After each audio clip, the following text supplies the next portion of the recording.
You're listening to Under Duress.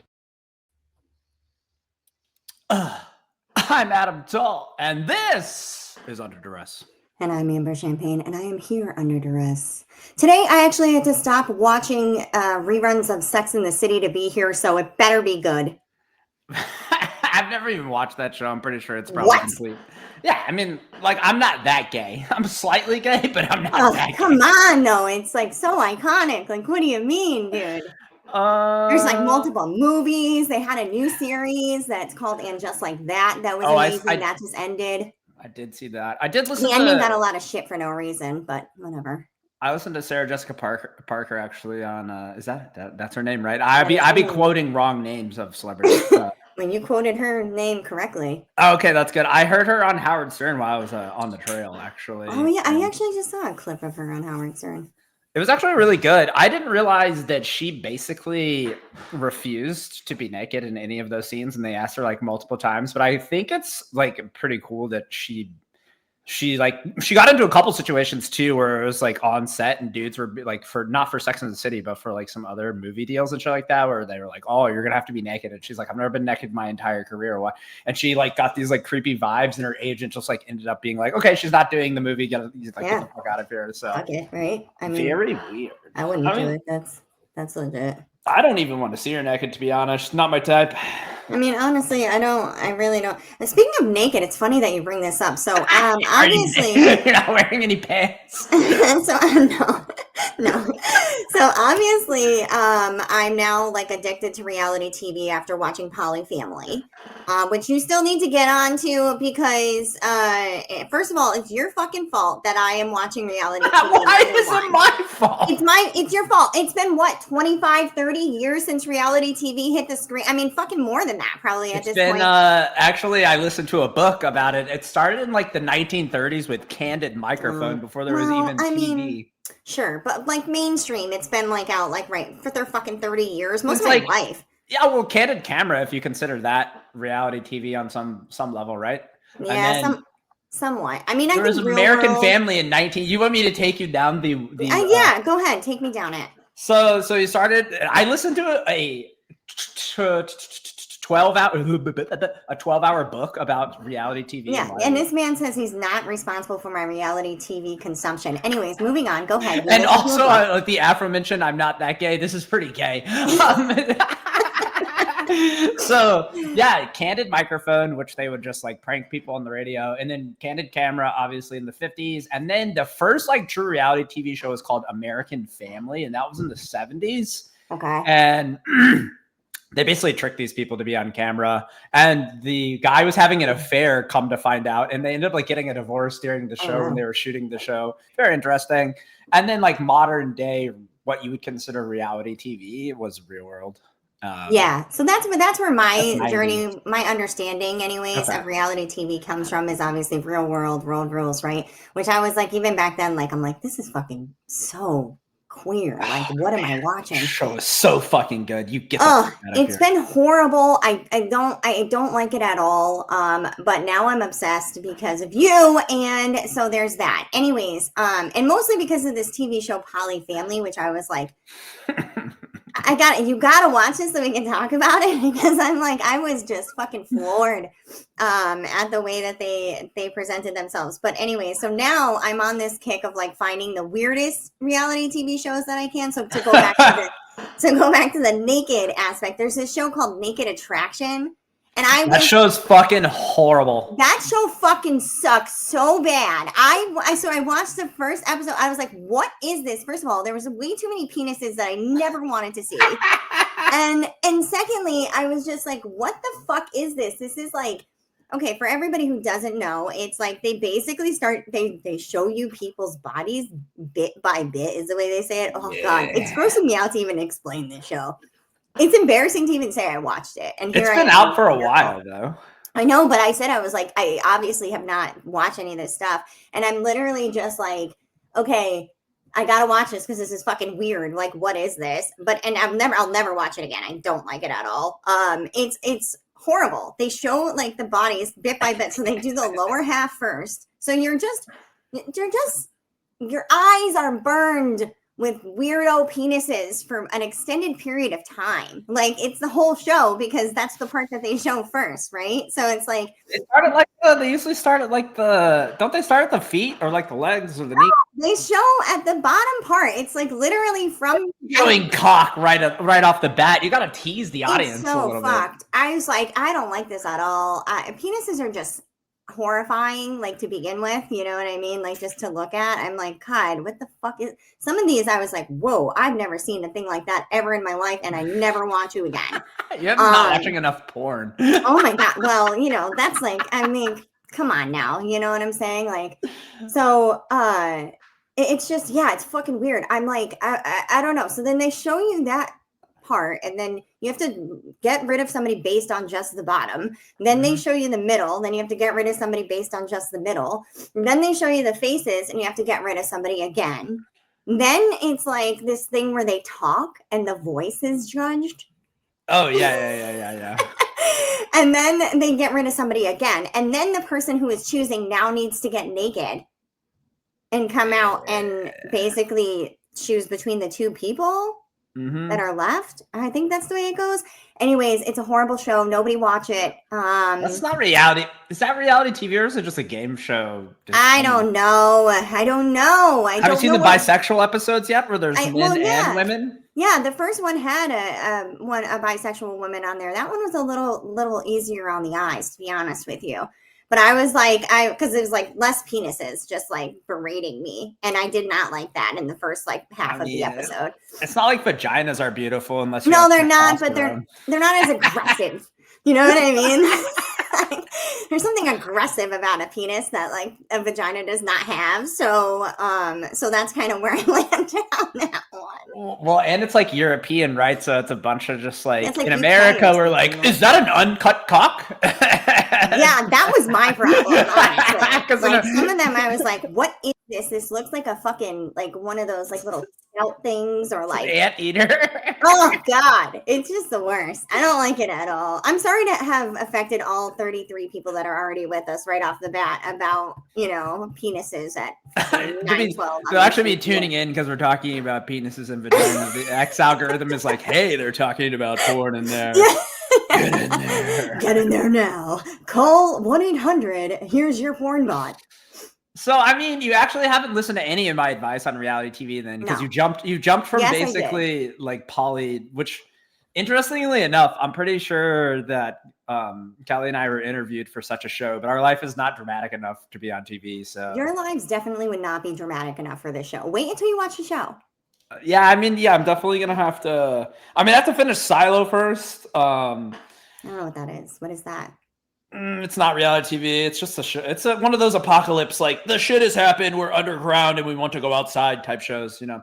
We're mole people and we're trying to get out. I mean, pretty much. But no, like now that we've dipped our toes in the water, Love is Blind, Married at First Sight. You know what I'm saying? Come on, bro. Married at First Sight sounds crazy. I was gonna watch 90 Day Fiance because I know you had. That one sucks. Oh, see, you talked about it so much. No, I've never talked about that one. My favorite are Married at First Sight and Love is Blind. But for you, I think you should go Married at First Sight first, because what's awesome is they have 3 experts. One is anthropology.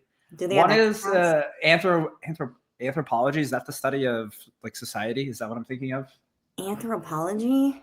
Wait, hold on. Hold on. I'm gonna sound dumb.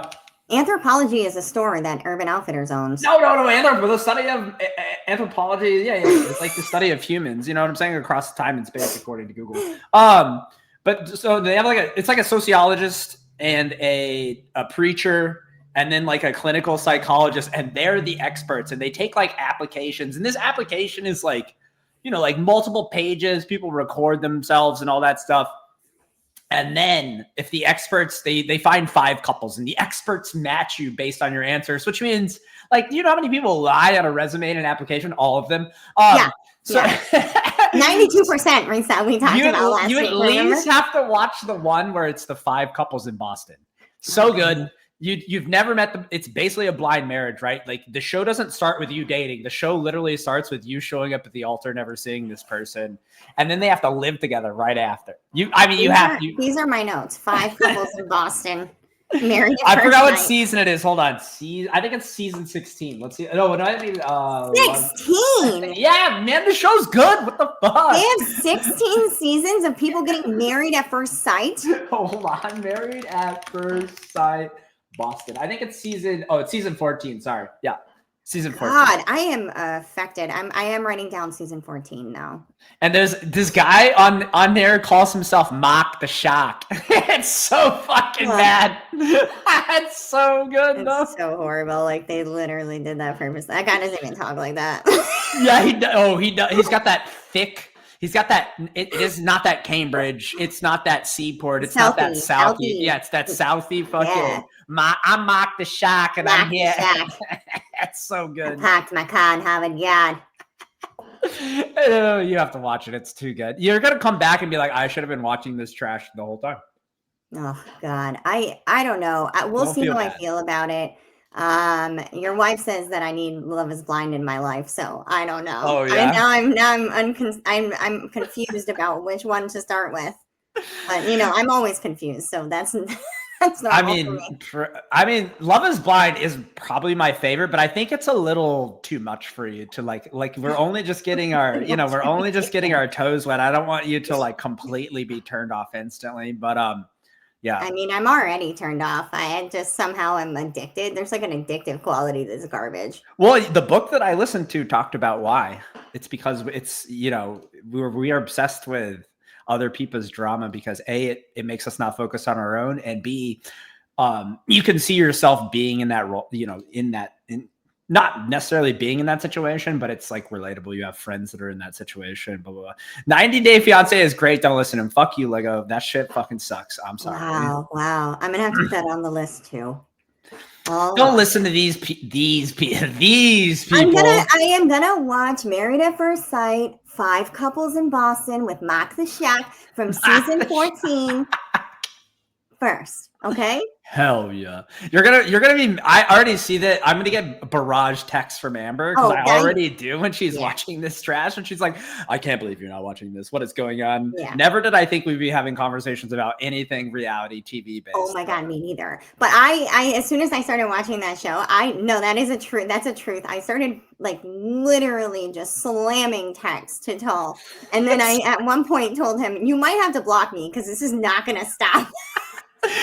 She knows I'm a bat, and she communicates the way that I do, which means you text someone and don't respond for 48 hours. And so she's like, I hope she's not expecting, she's just telling me her thoughts because she knows I'm definitely not responding in a timely manner. No, that's true. I don't expect you to respond. I'm just sending them to you because if I don't send them to you now, I'll forget, first of all. And secondly, I need you to understand the raw emotion that is happening in the moment as I'm going through this experience. I need somebody to understand it. You know what I'm saying? And no one else will get it. So, well, I mean, actually that show, hits kind of close to home, but I really don't understand. It seems that more often than not, people that are like fully poly and have multiple partners, especially ones that have decided to live together and share children, that's just a situation I would never put myself in. So I can't the only thing that I kind of hate about that is they're portraying that polyquads are just like this epic disaster, right? That's the only. I don't know that they're saying it. I think you need to watch it because it's not like necessarily showing it as an epic disaster, but it is showing it as like it's pretty complicated, which I think is fair. And that is and then I said, like I told you, already, and I'm sorry, I'm just gonna fucking say it out loud. So if you're watching Poly Family, fuck you. Okay, sorry. You're about to spoiler. You are a spoiler. I am. I'm sorry. It just is what it is. I need to say it. Okay. No one's watching this shit anyway. It's on TLC. No one is watching it. I'm the only person on the planet that has put it on, going like, "What's happening in this household?" Listen, now at the end, I'm waiting for season 2, just on the edge of my seat, because now one of the girls, because she's pansexual. They're saying that she is trying to say that she wants to open up this relationship to another woman, like outside. They're a closed quad, but now they're like basically going to become open, but only open for her is like the way that it is working. And they're all like, the rest of them are all getting all higgly-piggly because they're like, wait a minute, what's like, what? And then they're trying to justify the fact that they would open it just for her just because she's pansexual, which I think is such a fucking bullshit cop-out. So that's what I was like, oh my God, this is so weird. I need to know now what's going to happen with these people. So now I'm on the edge of my seat waiting for season 2, but it's only because of that. And it's only because I really think like, I don't understand the logic behind the sexuality thing. I don't understand how you close a polyquad and how you open it. Hasn't everyone agreed that they're polyamorous? So doesn't that mean, regardless of the situation, that it's open all the time? It's not like Pandora goes back in the fucking box. Yeah, the closed and open thing I don't ever get either. I hear that a lot in the E&M stuff. I'm in all these like groups because I love to watch just what people are writing, especially on Facebook. And it's like, because I mean, an E&M group on Facebook. Ethically, like, for those that don't know what E&M means, you have to inform the audience. Here. Oh, yeah, sorry. It's ethical non-monogamy. So it's like, it's just another name, another acronym. Put it in your corporate manual. So for your diversity hires, okay? Make sure you know. But like it's like these groups, they just talk about all these things, and I love to like see what.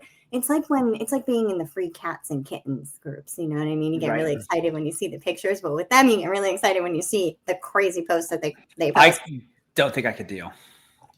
You would love it. I think you would love it. It's like, but they always talk about the closed and open thing, and I'm like, that just doesn't make any fucking sense. Like, all right. The other thing is the bisexual women who always try to make a case that their marriage should be open, but only for them because they're bisexual and their husband is straight. That's a big thing. So here's the thing. One thing I have learned: once you open, there's no closing. So like, it's just unfortunate thing. So yeah, people that have discussed like trying something out and shit. I always tell them, you know, it's kind of like if you've ever done mushrooms, right? Or any psychedelic, you're like, once you have that experience, you'll never see the world the same because you saw it in a light that you can't really explain. And it's kind of like that when you decide, hey, we're going to open Pandora's box, AKA open up our relationship. And then if we don't like this, we're going to close it back down. I would say 99% of the time, or at least from my experience, that doesn't work. Yeah, I would assume that's a pretty hard thing to do. Once it's allowed, it's like once it's allowed, there's just no going back. It's just the avenue that has been pursued, right? Like once you meet that crossroad and you take a right or left, then it's fucked. Yeah, I could see that totally. By the way, I wasn't saying that you would relate to it because of the poly aspect. I was saying because of the reality TV aspect. Well, yeah, I knew what you were saying. Like, I was like, wait a minute. I'm literally being like, no, it's just because no one else will listen to me about reality TV because most everyone I know will be like, what the fuck happened to you? And this is definitely not the person that I know. Well, I mean, we all change, right? You're growing as far as I'm concerned. Sometimes you grow past people, and sometimes that involves watching reality TV. I hate everything about it. What have you done to me? Where's my friend? You used to watch Sex in the City. Now you're watching Oh, I'm still watching Sex in the City, and I'm so fucking pissed that I had to turn it off to be here today. You know what I had to turn off? What? Like being basically crash coursing for interview prep. Oh my God, dude. Your interview stuff is making me insane. It's correct. Okay. The state that which are in, an HR department's getting fat, and AI being on the forefront has ruined everything. Unfortunately, it seems like there's a minimum of like 4 rounds of interviewing everywhere that you look. Doesn't matter if you're applying for anything that has to do with engineering, you're fucking taking a coding challenge, even if it's a management position. It's just like, what are we actually testing for? What are we actually doing? I have, almost 20 years experience in the industry. Do you want me to work for you or not? Here are my credentials. I'm obviously not lying. We can talk shop. I've talked shop with you. I know these high level requirements. Like on job, like most of this stuff, when it comes to interviewing, it's like, I'm not going to use this on the job. Like, why are we even, what are we testing even talking about here? Yeah. Like I said before we live, we're talking about practice. Like this is practice. Hello? Hello? Hello? This is like, honestly, this is why I could never interview for another job, because that's exactly the sentiment I would have. I would literally just look at the person and be like, do you want to hire me or not? It's like, do I sound good? Do I look dumb? Do I sound dumb? Like, if it's not vibing, fine. But okay. Just say that. This is actually coming from a person who has interviewed, hired, fired multiple people in my lifetime. I have never, ever, unless something's out of line when I read the resume and it's like skill set and they're like, that doesn't sound right. And they like push on it a little bit. Outside of that, I don't fucking care what your resume says. I want to know what you can do. And I kind of want to know what you have done so I can know if you can do this. And it doesn't even have to be the same skill set. But I'm interviewing for personality. Can I work for this person? Can this person work for me? Are they going to put in the work? That's it. Yeah. I don't give a fuck about anything else, because most jobs, especially in the engineering world, their tech stack is completely different than everybody else's tech stack. It might have the same components and yada, yada, yada. But there's going to be a 4 to 6 month learning curve on whatever the fuck they're doing. Yeah. I mean, somebody who's been in coding for, 20 plus years to do a coding challenge, like they don't know what the fuck they're doing, is such corporate bullshit. I'm sorry, but like, it's like, this is what I'm talking about. This corporate shit. Like that stuff, as much as people want to be like whatever about Gen Z, and they're like, oh, they don't want to work. They don't want to do that. Yeah, they don't want to deal with your corporate bullshit because it's stupid. And honestly, like it needs to go away. So I'm glad that they're like doing that. Because at the end of the day, it's like, how many times do we have to answer the same fucking question about where we want to be in 5 years when it literally doesn't matter? You know what I'm saying? Like, it's a waste of time. Corporations waste so much fucking time. Yeah, it's just like, our hiring process is 2 months. Oh, okay. Well, you could have hired me the first, okay, I'm okay with 2 rounds, right? Like you meet the person you're going to work for, and then maybe meet their boss or meet a team member or whatever. Sure. I understand that you need to, I used to do that. I had 3, I usually had 2 or 3 rounds, right? Like I need someone else to talk. And sometimes it's like, I'm not the most technical person in the room. So let's have him talk to an engineer that, knows a little bit more than I do, because you obviously, here's the other thing that's fucking crazy about this now that I think about it.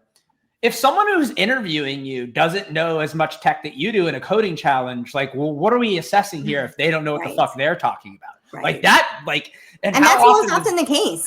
How often does that happen? It's just like recruiters who fucking know nothing about the job from a tech perspective, and then these managers of these departments are, and then we need this and we need this, and they're like literally looking at them like a deer in fucking headlights. They have no idea what they're saying, and then they're like, I'm supposed to go look for this person. Yeah, like if you can't tell that someone is full of shit, you might be full of shit yourself. Yeah. We have this saying at the poker table, right? If you don't know who the sucker is at the table, then you're probably the sucker. And it's you. Yeah, so you can tell when people. It's just a weird. I just don't really fundamentally understand why we're going through all these rounds. Number one, and why does, even if you're day to day, like to be honest, we're at a time and point where if you're asking somebody to pound away on the keyboard and write lines of code, you're fucking asking, you're being inefficient. Like AI exists. Can you pay me? That would be my question. I'd be like, so are you going to pay me for the hours that you want me to do this? Right? Like, this is a take-home challenge. This should take you 2 weeks. It's like, so do you want me to just do work for you and submit it for free? That's what I'm saying. And then it's just then they're like, oh, here, they're so hard up. They're like, take this snippet. We've moved one step closer. Right? Yeah. They're just interviewing people to have them do parts of what they're working on. I mean, I've seen that. I know that happens. No, that happens all the time. Yeah. That's what I'm saying. It's like, tech is the fucking craziest thing. When I worked in tech, I was like, I could not believe, I just couldn't believe what was going on in there. I mean, I can. From so many perspectives. It's I don't know. It's not my cup of tea. Not my brand. It's just, it's just hard now because no one is hiring for a junior or mid-level position, which is fine. I have senior level experience, but it's like they want everybody to know everything about everything, but don't use AI to, it's almost impossible how much technology exists in the world, even in the industry that I'm in, right? Yeah. Tons of components. You're not going to be an SME in everything. You might not be an SME in anything. You might just know a lot of shit, or you might know how to get there. So you're asking someone to basically be a Swiss Army knife, and it just doesn't exist. That's the problem. No one is a subject matter expert in all AWS components. Like no one's like it's just. Well, the problem is that for so long, corporate jobs have done exactly that. They've hired you in for a specific task or, department or whatever. And then they've turned it into this Swiss Army knife job where you're doing everything. Right. And they think that like applies in all situations. Like it's just corporate shit mentality. They think it applies in all situations. It's like, well, are you a team player? And they ask you that question because they want to know once they ask you to do somebody else's job 9 times, like what you're going to feel like. So like, and here's my answer to that, right? If 30%, and this has been true my entire career, this is true in anything in life. This is a true like statistic. 30% of people doing 100% of the work. So why hasn't corporate America learned to just drop that fucking dead weight and just just pay those 30% people more and then stop? Like the biggest thing that I see in corporate is like they just want a warm body to be in a seat so they can have like this metric. The biggest mistake they always make, and I've seen this in startup culture because I've been in startup culture almost my entire life, when they get influxes of cash from investors, they think that means they need to hire more bodies because they have more work. And that is rarely the case, bro. Because if you got a round of funding, that took 4 or 5 guys that built something and they built it on their own and they're fine maintaining it. That doesn't mean they need to go waste this capital on warm bodies. Like that's not like it's because again, once you start hiring bodies and adding people to teams, the metric is the same. It's still, Alex said, a warm body ? Yeah, literally, I've worked with lots of warm bodies. You go and talk to that person, you send them an email, you don't hear from them, and then they might say something technical every once in a while, but they're out fucking on the beach drinking margaritas while I'm in here grinding 12 hours a day, and I know that they're not doing anything. That's a fact. And I worked in HR essentially, right? In all the like companies that I like from an education perspective, I wasn't like the person like upholding the rules or anything like in a certain aspect, but I was the one like creating culture, creating trainings, education, blah, blah, blah. Right. And so I worked in that department and when we would implement, reviews and different stuff like that at all the companies I worked at, there was always a thing of it's this amount, 20 to 30% of people are the ones that are your achievers, and and it's just and they explain to you, and you're like, so the people that actually do fucking work. Okay, cool. No, we get that, but like, why are the rest of them here? I don't know. You know what I'm saying? It makes no sense. Okay, so like the funniest example that I remember, I got pretty high up on the corporate ladder. I was a layer away from the CTO, so I've been into the thick of politics. Yeah, same. But I remember we had a manager meeting. There's 65 people on this fucking call, right? It's a company of 400 people. Why do we have 65 managers? Number one.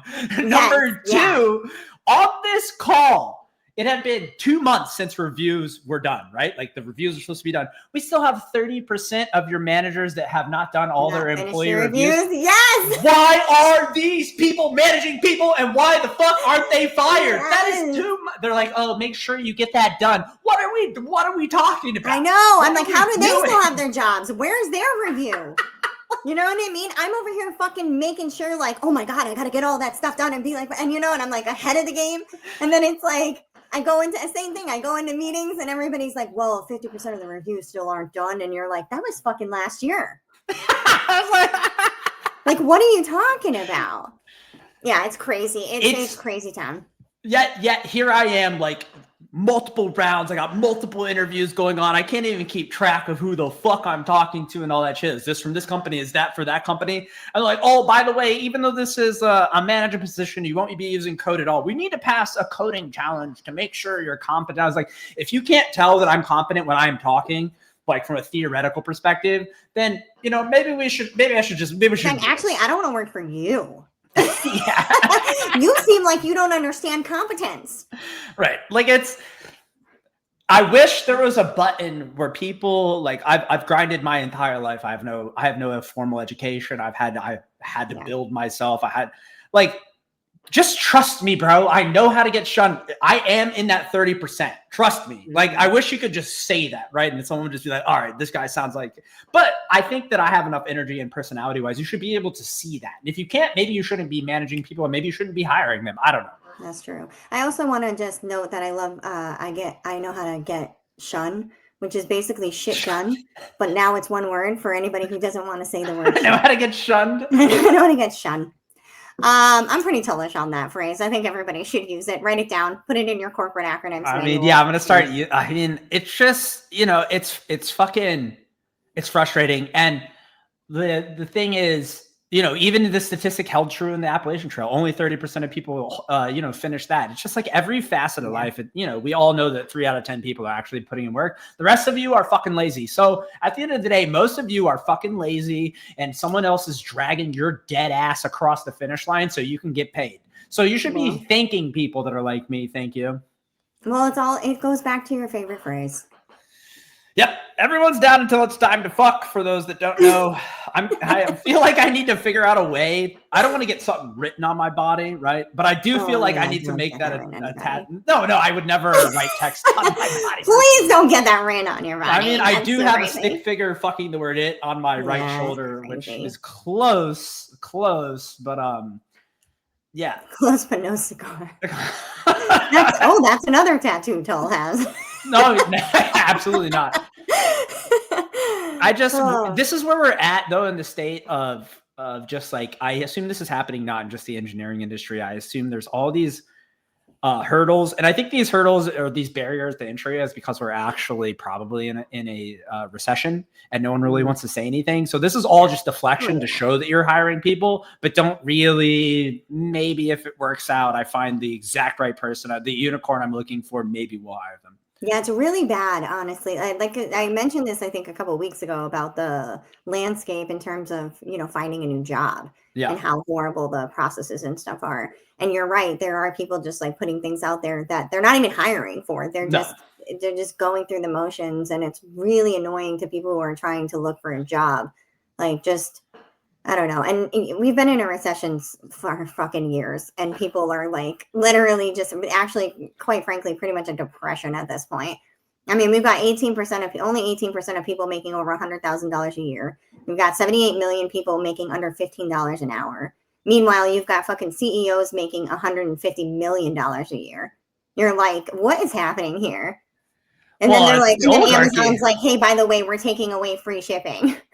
I know, we can't afford that anymore. I mean, this also goes back to everywhere you go now. Like small businesses are getting so fucked by MasterCard and Visa transactions, where it's like, I think when Kelly was starting her business, right, she was trying to figure out how to factor in those, which she has like some prices that are like an extra couple of dollars or whatever, because everybody, like even all these small businesses, when you go in, it's like, hey, by the way, if you use a card, you don't spend this much money, then we're going to pass, because they have to, right? Like that affects their bottom line, which I do think though, this does. And I know you might not like this because we're going to start talking we're not going to talk about it, but crypto, if all these places start taking stable coins, USDC, USDT, those fees get cut substantially, and then you no longer. So then I don't think they'll change their prices, which they shouldn't. They should just go ahead and take that 3%. They're going to gain that back. Like I feel like there is a use case now for, I think Walmart, actually, I saw over the weekend that Walmart is going to start taking USDC, which is very interesting. Walmart is also making you now scan all of the things. They got rid of the scanners and they got rid of the price tags, and now you have to scan all of their stuff within their own app. Oh yeah, Walmart Pay for Walmart Pay. They're fucking bullshit. It's like any way to steal your data, your time, your fucking money, your soul. Literally, it's like basically, sure. You use fucking FaceTime, and it's just like, it's like gets to the point where it's like the mentors. Like every time you use it, it just sucks a little bit of your soul out until there's none left. They would be fucking happy with that, honestly. Hell used to be you waiting at the BMV and they never call your number. Or the RMV, as we call it here. Now hell is just you have to shop in Walmart forever. Yeah. And now hell is even thinking about having to go to Walmart. I mean, I don't go to Walmart. I did have to go on, like when I was on trail. Sometimes that's like the only place to go. But every time I'm in there, I think about how they are doing America as a whole a disservice because like 35% of the people that work for them are on government assistance, which is super fucked up if we think about it, guys. Super fucked up if we think about it. That's what I'm saying. Like, it's like, this is where I'm like, and people will be like, well, there's just some people. And it's like, we're talking about like where it's like the 30% and whatever, right? And there's just some people who don't want to. Sure. That's right. But do they need to be fucking working at Target at midnight so Taylor Swift can fucking sell her CDs that no one's playing because no one has a fucking CD player? Like, come on, dude. And I swear to God, that thing, I don't know if you saw that I posted up about that, but I think it's so gross that she has people going into the store at midnight to buy a fucking CD that most people don't even have something to play it on. And you're like, why does it have to be at midnight? You know what I'm saying? Like, why can't it just be during the day when these people are working there? Like, it is what it is. And then everybody wants to, that's Target, not Taylor. Listen, Taylor Swift has enough clout that if she said, look, I don't want people working in the middle of the night, I think that's kind of fucked up. Target would not do it. So don't play that bullshit with me. Yeah. Look, if you like Taylor Swift, that's fine. But at least admit that she's literally doing people dirty and making them go to work at midnight at a fucking retail store in their red t-shirt so they can make the sales as they shield the CDs, as they would say. I don't remember the last time I bought a CD, but I do remember the first CD I bought, Jagged Little Pill by Alanis Morissette. That's when I knew I was gay. I was like, I probably like the boys too. Yeah, she was like, you want to know. Every day is my day, bro. I was like, listen, Tull, you want to know, okay? Just listen to this, figure it out. You're going to be good. No, but seriously, like, honestly, I don't know. We're in a bad place because I think at the end of the day, as much as maybe people aren't necessarily as ambitious as other people or whatever, people should still be allowed to live a normal life and not have to like super fucking struggle the way ever. And by the way, it's not just let's just call a spade a spade. Stop pretending because you make $100,000 a year that you're rich. Right. You're not a fucking elite. You don't have access to Elysian. And by the way, they're never going to give it to you. So it's like, as much as you like kiss their ass, like it doesn't matter. It's not changing. And your paycheck is what it used to be in 2005, which was great. You were balling if you were making $100,000 in 2005. Yeah. But in 2026, almost, you're a Walmart shopper, baby. Yeah, I mean, if you think about it fundamentally too, the people that always complain about having to pay more taxes and all these people are on government assistance or whatever, they're still shopping at Walmart, which means they're supporting basically these corporations keeping people on government assistance. So really, you need to point the finger at not the government, not the other people that are working at fucking Walmart. You need to point the finger at these motherfucking big ass companies that are like, by the way, we don't want you to work more than 14 hours this week because that means that we might have to give you insurance. And that means that, but go ahead, take the government food stamp. So if you're complaining about people being on government assistance at the end of the day, you shouldn't be mad at those people. That's not their fault. Point it at yourself because you're the ones fucking supporting it. You're building. Yeah. This is what people don't understand. You're building your corporate prison while you speak and you're pretending like you're not doing that, but you are. Every time you shop with Walmart, every time you shop with Amazon, every time you like support this kind of shit and you make a case for it, oh, Amazon is helping small businesses. Actually, Amazon is not. Most small businesses that get on Amazon go out of business within a year, statistically. Yeah. So it's like, but they're like, whatever makes you feel good, whatever makes you sleep at night, I guess. But like, it's like at the end of the day, you're supporting garbage, like it's like we get out there and support your small businesses. It's like, do what you can to support small businesses. You don't need 45 things. You can get one thing and buy it from somebody who actually is, supporting another artisan or, getting like, and that's the other thing that people want to be like, whatever too, is like, all these small businesses or whatever. The tariffs thing makes me fucking nuts. The small businesses are being hurt by tariffs. Listen, if you built your small business based on Chinese goods. Timu, baby. Literally, like, fuck off with that. You know what I'm saying? That shit's crazy. It's like, I don't understand what's your point of difference for your business? That sounds like the most stupid business plan on the face of the planet. I'm going to buy stuff from China and sell it at a well, I mean, people are looking for the get rich scheme, right? It goes back to who's putting in work and in anything, right? Yeah, even like you're not getting rich fast. It's impossible. You have to put in unless you get lucky. People get lucky all the time, but like a little bit of luck and a lot of perseverance and a lot of grit and a lot of grind. Like I was just saying, I have 15 years of experience. I didn't have a fucking education. I fucking built that shit by myself. I went and got it. You got to go get it, man. That's the problem. You know, at the end of the day, like I think people are just looking. That's why they're like, oh, I can just do drop shipping and pay for Facebook ads, and all this shit we ship from China, and I'll call it my business. You're not doing any business. Most of the Facebook ads and most of the shit that you see on social media when it comes to an ad perspective is all drop shipping from China. Yeah, it's funny. I've been thinking a lot about ads. I mean, my point with the small business thing is that first of all, not all small businesses are like that. I know plenty of small businesses who really like create a good product themselves, it's like, or support like other like small vendors, etc. There's a lot of us out there. So lots of really good ways to be able to support people who are actually creating things for you that are good for you, that aren't like full of toxins, like fucking ethist. You know what I'm saying? Like, it's like, come on, dude, this shit is like, this shit is like, it's the most superior skincare you could possibly get. If you're looking for a solution, it's not going to harm your health. There's no endocrine disruptors, there's no neurological disruptors, there's no any kind of health safety issues with it. And it's like, and it took me a long time, and like you, I built that shit from nothing. You know what I'm saying? So it's like there are a lot of us out there to support and to find different ways to, I don't know, just stop the corporate prison garbage. Yeah, I mean, all these people, they're like, oh, these communities are dying, blah, blah, blah. That's our fault, by the way. If you want your community to thrive, you got to put money into the community around you. And that's, at the end of the day, if you think about it from a very high level financial perspective, the local Walmart down the street, the local Stop and Shop down the street, they're not putting money back into the community. They're actually taking the money out of the community because it's going somewhere else. So I mean, if you don't know about the Walmart effect, read about that shit. Yeah, for sure. So listen, the easiest thing you can do is when you go into a store and be like, is this going in this person's pocket right here that lives in my community or in and around my community? If the answer is no, you shouldn't fucking go there. That's all. I mean, that's the easiest way. Just ask yourself one question.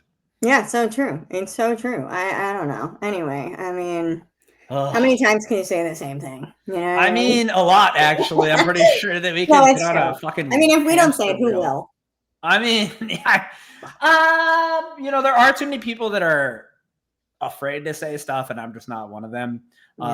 That's also the thing that's gotten like really fucked up, especially across social media channels and stuff. People just want to appease other people or give motivational advice and yada, yada, yada. There's not enough truth in all of that. That's the problem. There's not enough people being serious with themselves and other people, in my opinion, because, they don't want to ruffle the feathers, or they don't, someone might not like them if they say certain shit. Like, who fucking cares? It doesn't fucking matter. Being real with themselves more than serious. Because I think people take themselves too fucking seriously. Well, it's easier to feel sorry for yourself than it is easier to be real with yourself, because, again, that goes back to, I would have to put in work to better myself. No one wants to do that. I want to fucking sit around and watch Poly Family or whatever the fuck. Yeah, I do want to watch Poly Family, so fuck you. And I put in a lot of work, okay? Like, damn it. Can I not have a minute to watch? No, like show? Here's the thing. Like, I've been doing this interview prep and all this shit, and all I want to do is gamble a little bit, play some poker. I don't have time for that shit. It's driving me insane. How dare you? How dare you? I don't know, man. I'm gonna be putting in too much time for this show because we're trying to build this fucking shit. Then I don't have to worry about any of this. But then I would have no content, because then I wouldn't be able to talk about how fucking horrible the current climate of hiring and firing is right now. Yeah, that's true. Exactly. See, so it all goes hand in hand. I mean, actually, I would, though, because, let's take an ad, and then we come back. I have something new for everybody. Wow. A little fun time. So just a quick one, right? Yeah, just a quick ad. Just a little champagne. Just a little schmooze.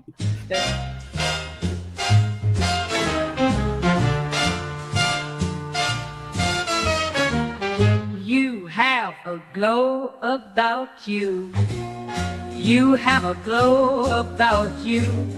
You have a glow about you. What's your secret?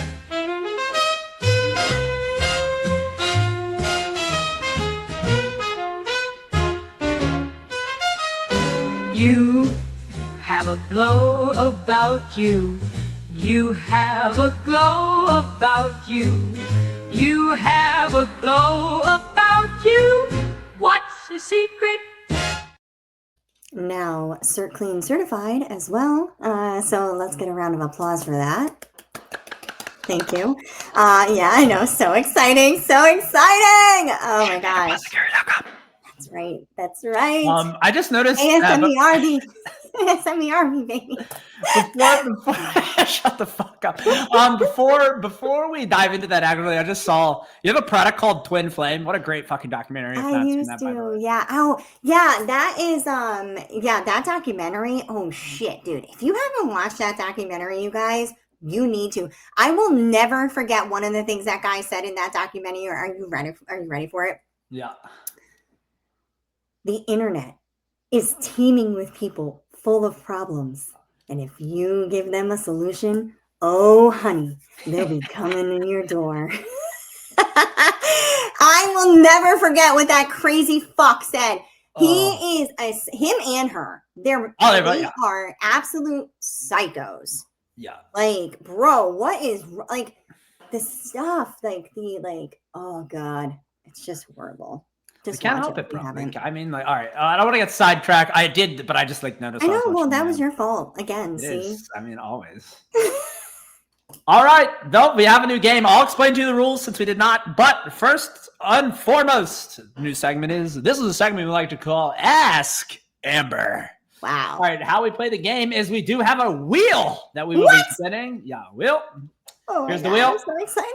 So we have on the wheel, we have mild. These are all going to be questions. Once we spin the wheel, based on the category that is chosen, we will ask the question.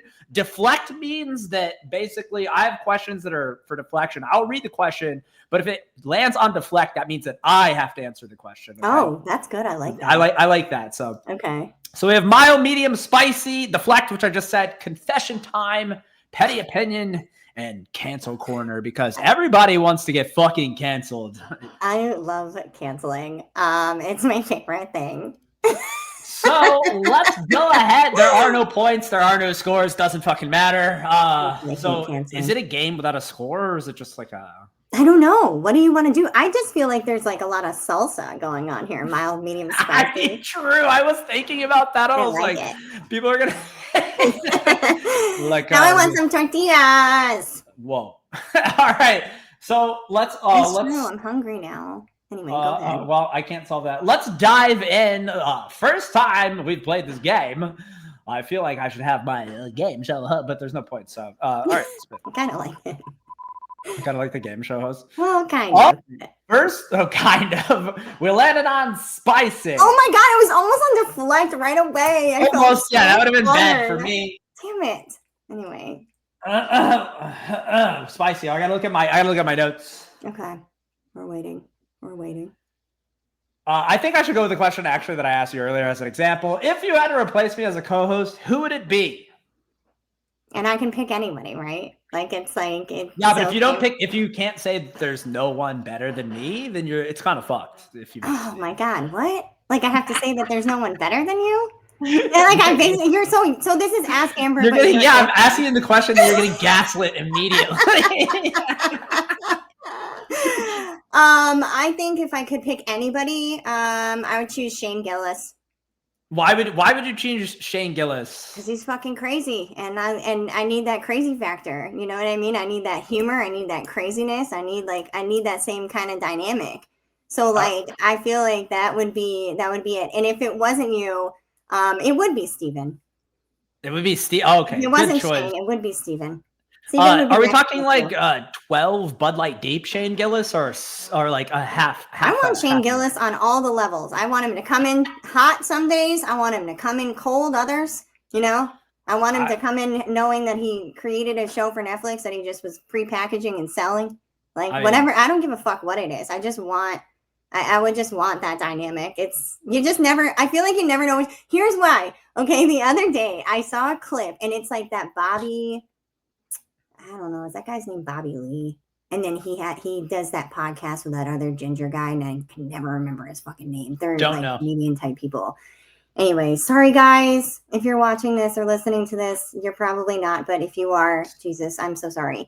Anyways, Bobby was talking a bunch of shit on Shane Gillis and like saying stuff about like I can't remember like how he looked or something, like for something. And then the other dude called Shane and he was like, oh, you're fucking dead. Shane is going to be like after you now and like whatever. And then Shane gets Shane on the phone and he tells him about what Bobby is saying. And Shane's like, oh no, man, that's cool. I mean, I love Bobby. I hope you.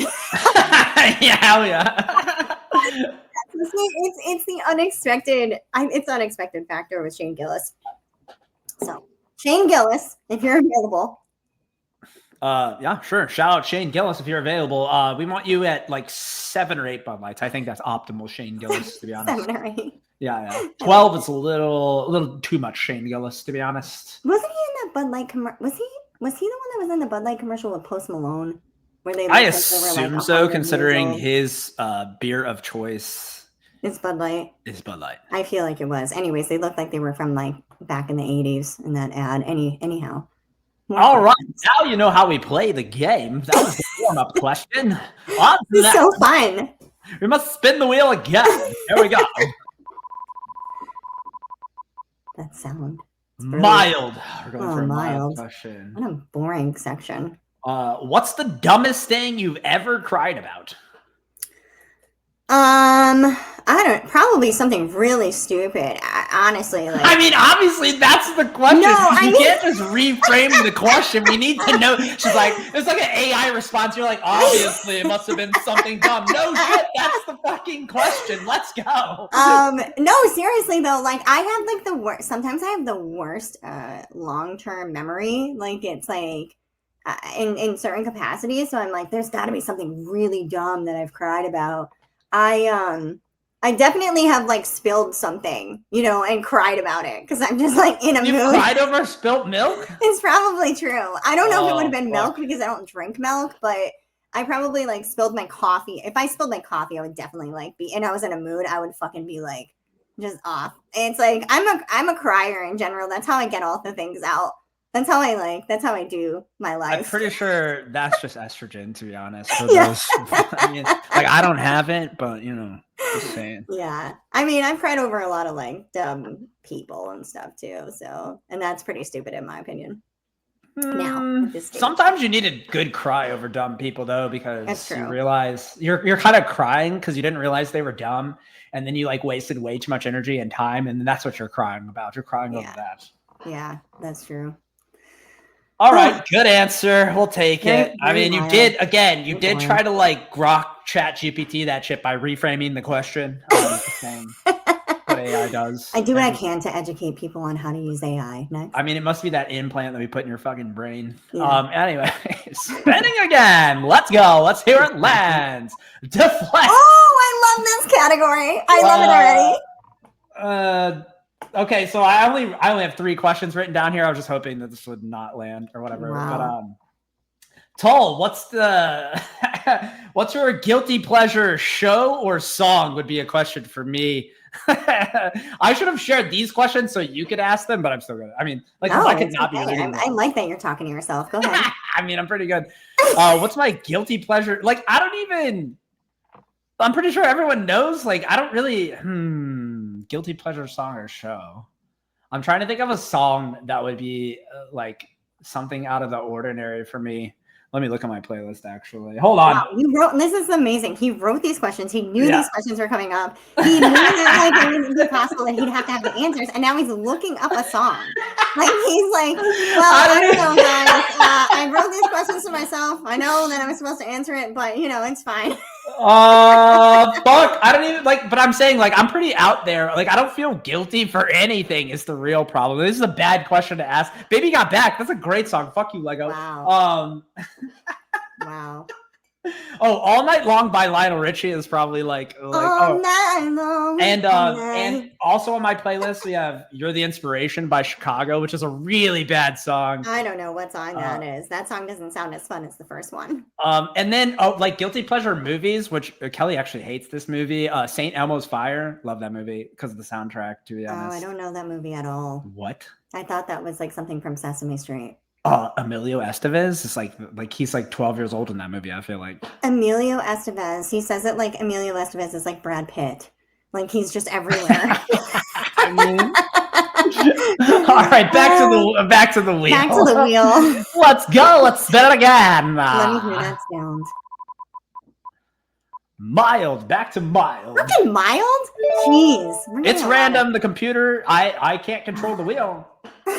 If your life came with a warning label, what would it say? Oh, that the town I live in, it's like God left and Satan is chain smoking with the mayor. Wow, I like it. Not for long, baby. Not for long, baby. I like it. The warning label is getting ripped off the mattress soon enough.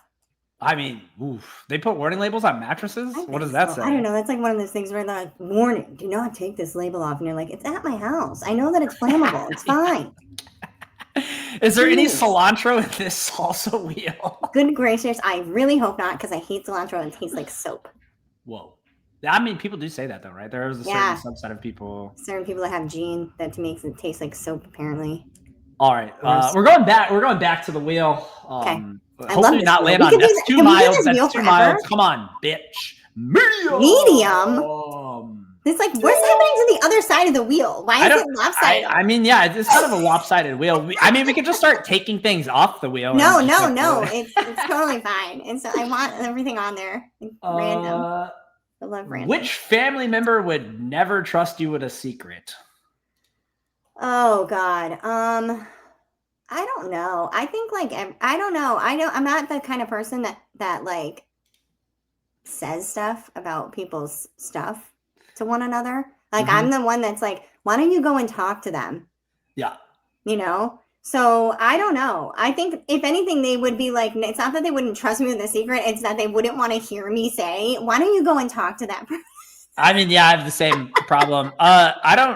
I don't tell secrets. If you tell me something and you don't say that it is not public information, then it's going into the public domain most likely. I would be the worst. So technically I'm family, by the way. You would never tell me anything, and you have to preface with me. I am the person. They can't say anything. I love to flap my gums. I'm a Gabby-Rell. So much. So if you tell me something, you're not like, hey, don't tell this to anyone. That's on the fucking table. It's he's like a journalist. You have to be like, Tull, this is off the record. Okay? Do you understand what that means? You cannot tell anybody off the record. Nah, because some stuff that's off the record still goes on the record. It's no, not in journalistic integrity, which I know we don't have any more left. It's fine, but still, like. Well, I mean, we are the media now, so. You're in the media now. This week, by the way, the agenda is the algo. Anyways, go ahead and the agenda. You said I think I'm gonna. This week the agenda is the algo again. I feel like I'm gonna start changing my banner to just say one word. Like Stevens has his that says banger, and I said if you had a one word on your banner, and it was like the flag of the week, essentially. You know, like what's going on. Just that way, everybody will always know what's happening. Like before, it would have been Grok Imagine. You know, then it's like before that, it would have been like Annie or whatever the fuck that dumb, stupid thing's name is. And then it's like now this week it's the algo. Oh, so no one's having. So basically, the platform we're streaming on. I mean, we're gonna have to start opening it up. But the platform we're streaming on, you're telling me that no one has an original thought, and every week that everyone's just posting about the same thing. It's a lot of the same stuff, but I want to make sure everybody knows where they're supposed to be at. So if you want to know what we're on every week, just go check my profile banner because that's let's just create the agenda of the week will be. Let's just create an X account, and then all it does is post about what the what you're supposed agenda of the week is. Yeah, but we could call the X account agenda of the week. I wonder if that exists. Like that actually is a pretty good idea. To be honest, that might be a bit. It's almost as good as Demon Feet. Yeah, I agree. So write down agenda of the week. That's probably actually could be a segment, agenda of the week, and we agenda of the week. I like. And I like you have like this massive buildup, and it's like da da da da, and then it's just one word. So I'm like, and here comes the agenda of the week. You can't wait for this. You must know this now. You need this answer, and it just goes on for like 15 minutes, and then I'm like, algorithm. I wish I could have a recorded banner, and I would just have you do that every week and just put it up there and people listen. Like just it was like a massive 90-second buildup, and then my camera cuts out without saying anything, and you never know what it is. You're the best. Yes. Oh my God. Fuck, man. Why don't we have the features that we want? Again, can you come up with an original idea? Can you critically think? Yeah, lots of the time. It just means they just don't write it down. That's the problem. It's crazy town. Okay, let's do a couple more wheel spins. Let's do some more wheel spins. I love this. This is so fun. Oh my God, we're on the other side of the board. Cancel corner. I love it. Cancel corner. Let's see if these questions are actually. Who in your friend group is the most overrated? Ooh, who in my friend group is the most overrated? Now, are we talking like my friend group in terms of like? I think we should keep it relevant to someone that like people might know.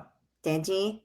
And you can't say me because we already know that I'm pretty overrated, so that's like implied.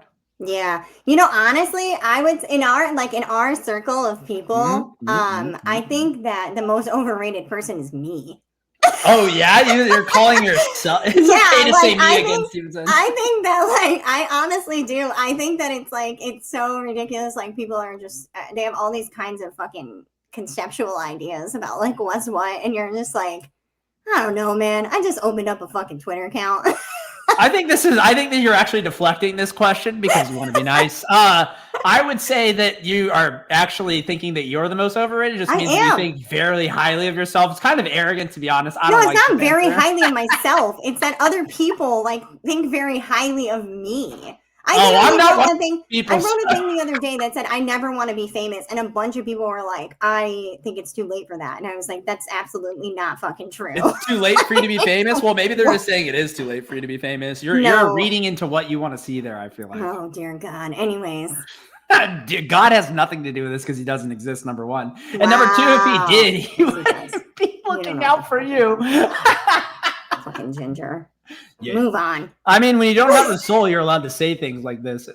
I mean, a couple more. Back to the wheel we go. Good answer. Oh man. Confession time. What's confession time?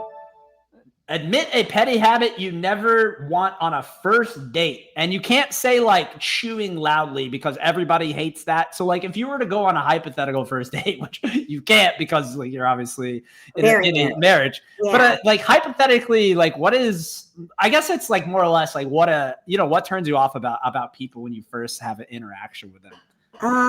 God, a lot of things, to be honest with you. Jesus, I'm not asking for a laundry list. I will take a couple though. No, I think that like it's people who I don't like self-deprecating people. And not in a funny way. Like in a not funny way. Oh, you mean like negative, and like fishing for compliments. I don't like that fucking shit.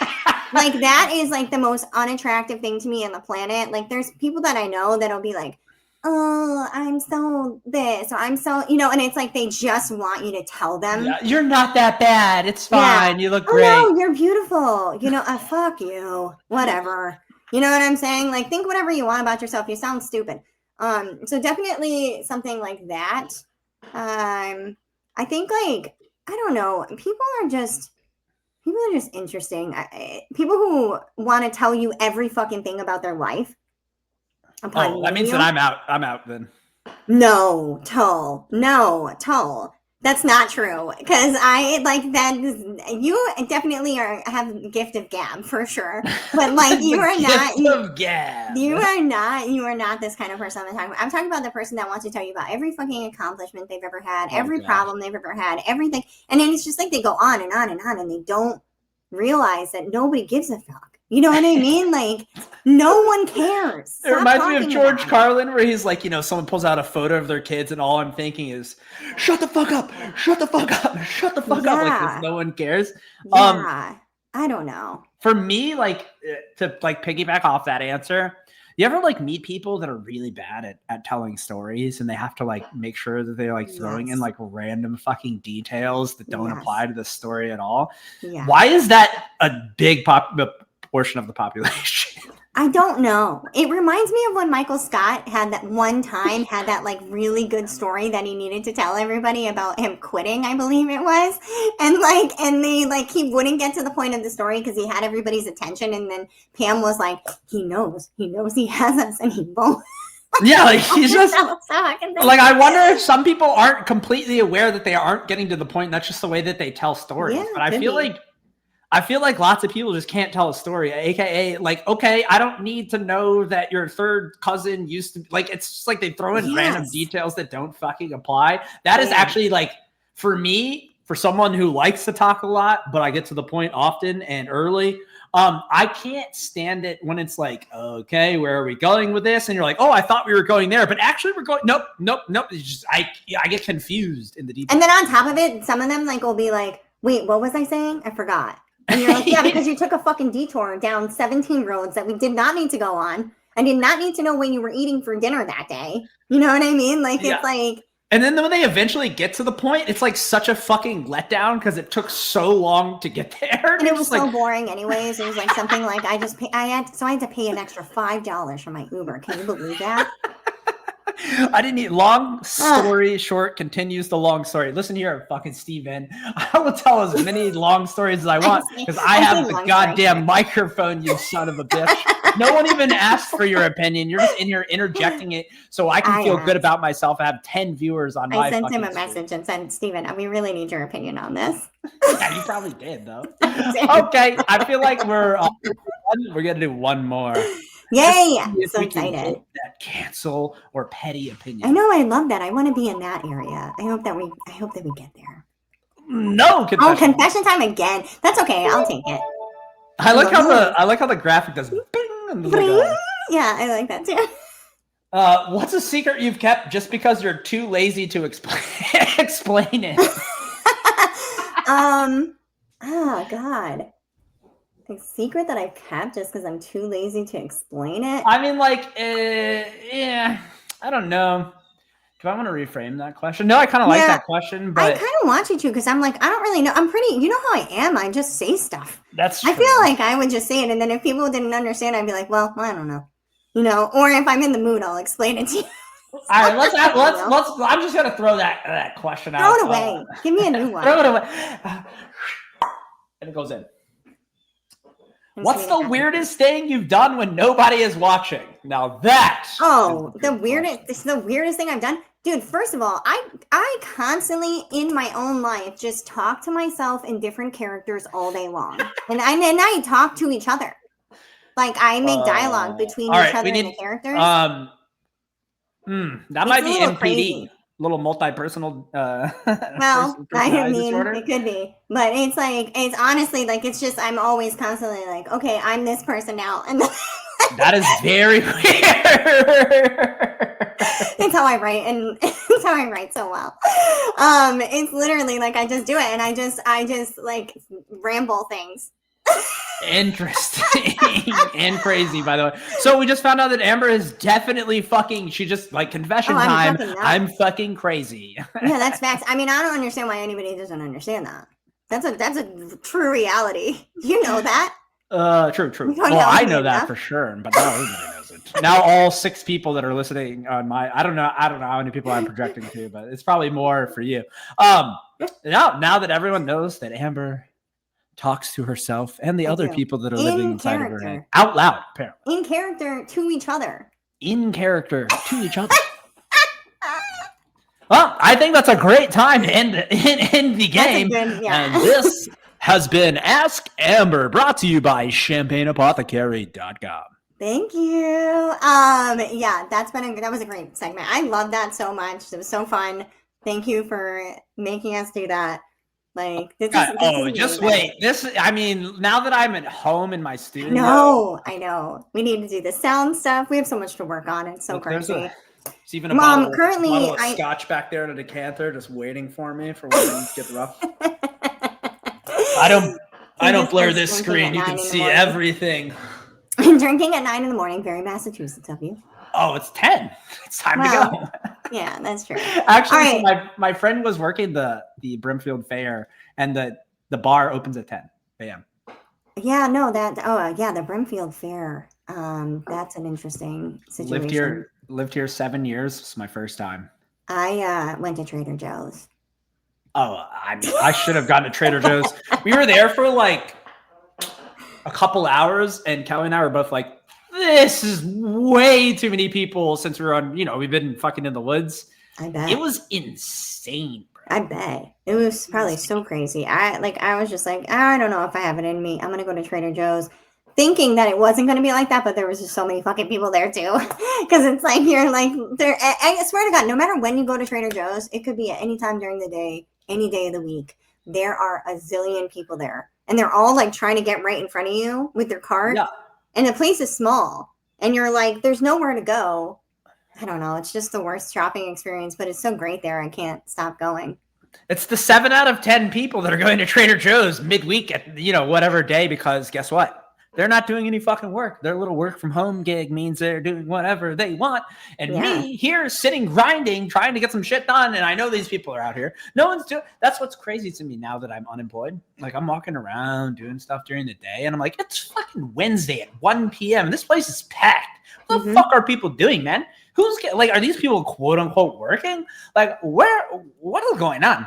I don't get it. It's weird. It's definitely weird. I don't know.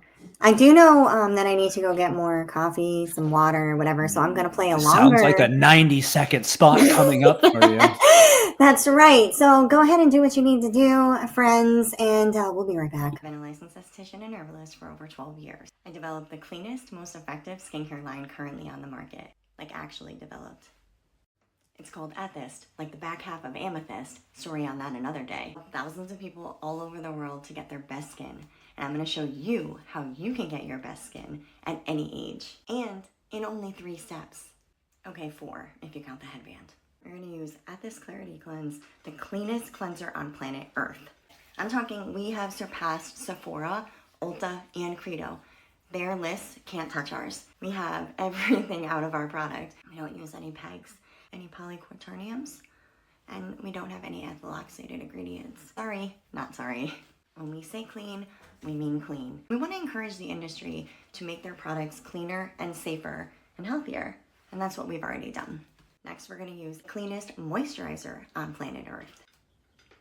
What is my cat doing down there? This moisturizer is no joke. Tiny little bit goes a really long way. Last but certainly not least, Ethist Holy Grail Anti-Aging Facial Oil. Actually, this was my first product ever. Made with jojoba oil, which is systemically made up most like your skin's natural oil. It has vitamin E and vitamin C and omega-6s. And you can put it right over your lips. Oh, by the way, they're totally toxin-free and they cut right through your makeup. Now, if it were me, I would hit it with some microcurrent and LED. But that's just me. You know what I mean? You don't have to do that. The other thing that you can do is lots of other steps if that's your thing. We have a vitamin C serum, we have an exfoliator, we have a toner, we have a sunscreen. Go to champagneapothecary.com. We're not yet in retailers, but we are on our way. If you came across this video, you'll be able to say, you knew us when. Any questions at all? Drop them in the comments. Happy to help. Ethist Skincare. Totally toxin-free, real science, real people, real results. Just listening. And really, oh shit! I'm really shouting at Kelly. We're back live. Sorry for the fumbles. I don't know how long the ad is. Kelly just mentioned that ad without video sounds like ASMR. So maybe you have a career in talking softly to people. Oh, honestly, I have thought about that, and because I used to do those like self-care spaces, and I would do like basically like ASMR, and then I started doing like meditation videos for my subscribers at one point, and then I don't know. I just like I'm Amber Champagne, and this is a meditation video. This is a notebook. Please stop. Actually, it tickles my ears in the wrong way. People are like, it tickles my ears in a good way. I was like, no, that's just like nails on chalkboard. Stop talking softly. No one asked you to do so. Please use your. You actually did, but whatever. It's fine. I'm done. All right. Champagneapothecary.com. Moving on. This is a segment we like to call Go Fuck Yourself. I couldn't think of anything else to say, so that's usually the default. Oh, that's fine. It is what it is. We didn't really touch on any current events today. Didn't really have I saw nothing like interesting that I really wanted to touch on. Neither. But I do, a few days ago, I did discover my Halloween costume. Shout out to the fucking Karen at the Phillies game. I will be wearing the costume for Halloween for sure. Even if Kelly wants to do a duo, I guess she can be the dad that like freaked the fuck out or some shit, or the little kid. She can just cry the whole time. Yes. But like, I I guess someone posed a question, which I thought was a good idea. And this segment called a Whispering Ginger. Ooh, that's a good idea, Stephen. Thank you. This segment called a Whispering Ginger. Very interesting. Ginger. No, I don't want to. I don't think I can commit more than like 10 seconds. I actually have something I want to share with you, but go ahead. Should this lady, like it was rumored that she got fired from her job. Do we really need to push the envelope of the internet that far where we can basically, like, this woman was probably drunk or just, was having a bad day. Maybe it was somewhere in her cycle. Maybe she's postmenopausal. I don't know.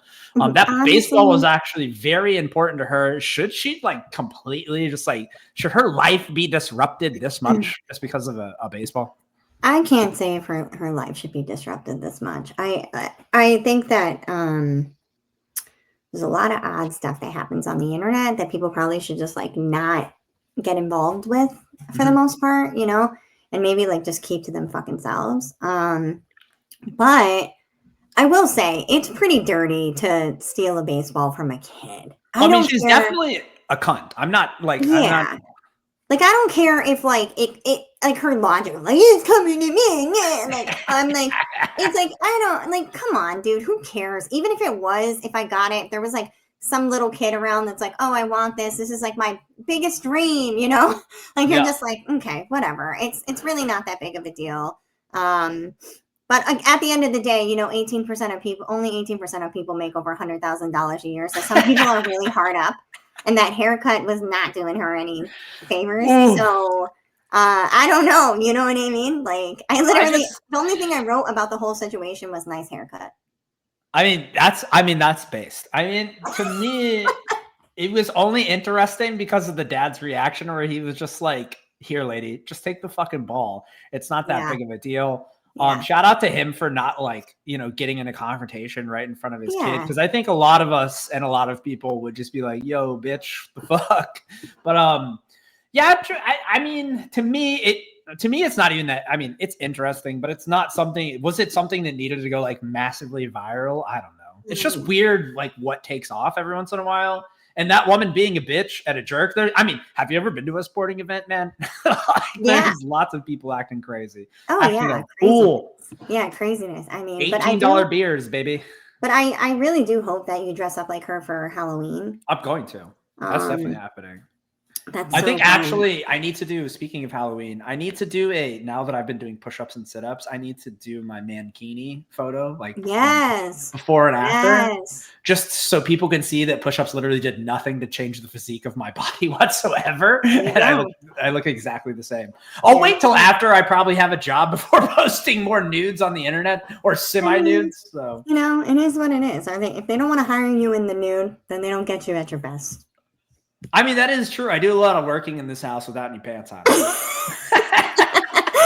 I don't know. By the way, speaking of Halloween, what are we doing for Halloween? Plug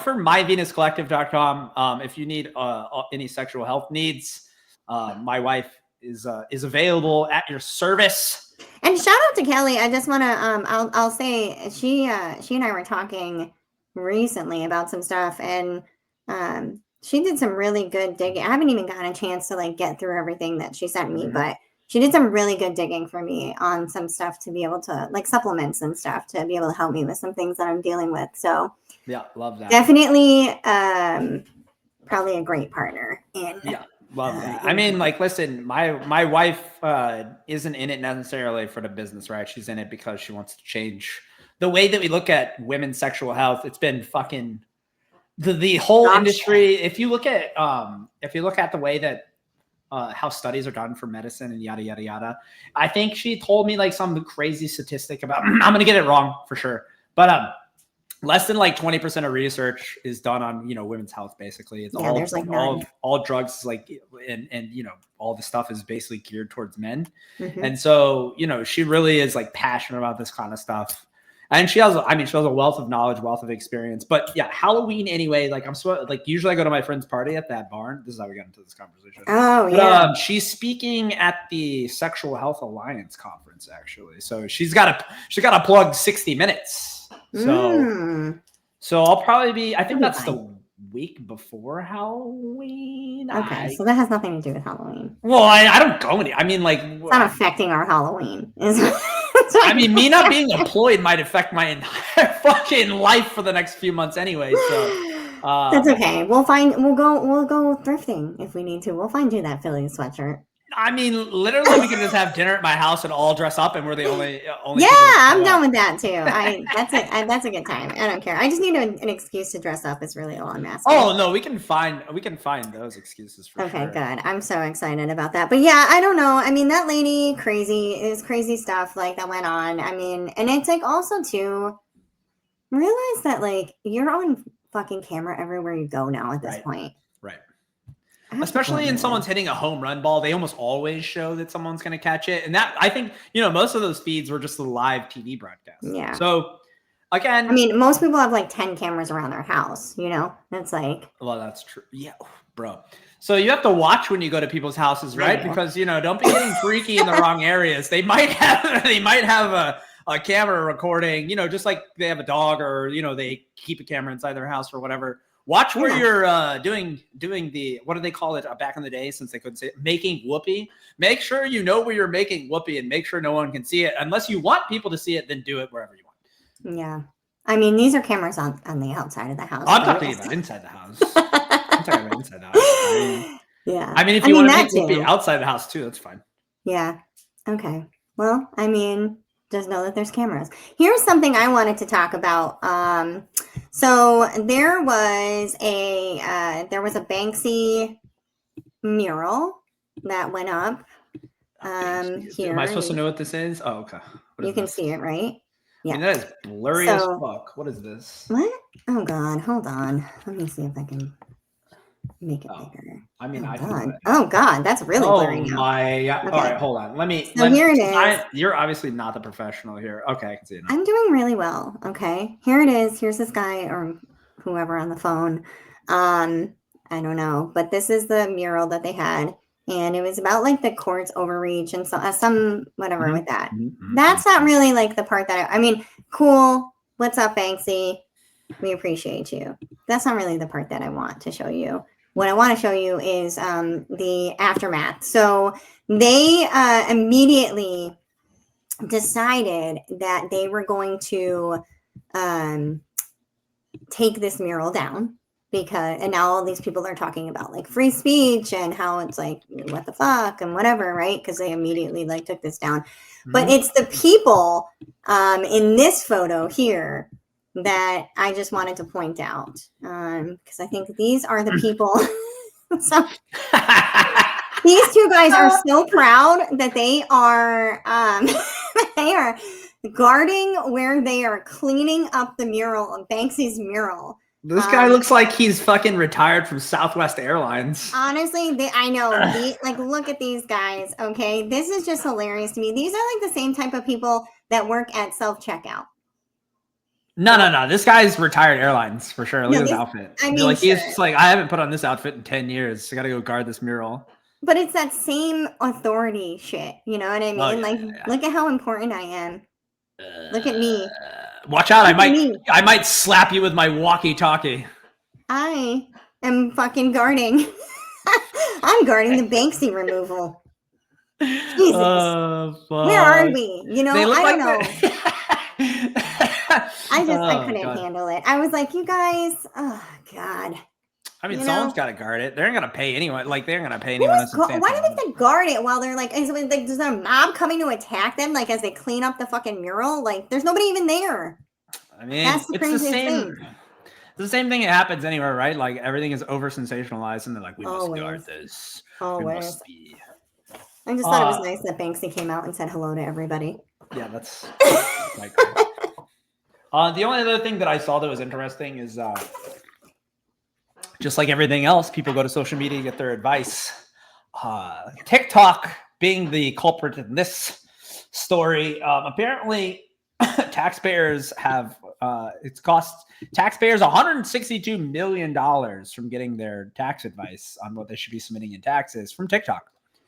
And so the IRS is warning people to be careful because apparently a lot of people are getting audited. Interestingly enough, why would the IRS care Wouldn't they want people to keep committing tax fraud? Kind of confused, to be honest. Yeah. Have you seen that Carlota Thompson? Carlota? No. What is this? Oh my God. Carlota Thompson is this woman. Her name is, wait, first of all, why does she have a stripper name? Carlota, up to the stage. Carlota. I'm telling you right now, this is the craziest thing. We help businesses nationwide pay the least amount of tax legally possible. She says that she used to be an IRS agent, and there's only actual evidence for her being an IRS agent is her saying it. Like, there's nothing else anywhere. Like, I dug into this because I was like, what is this? And she has all these like spam ads on Facebook. Here we go back to Facebook ads. She has all these which I wanted to say something about earlier and I totally overlooked.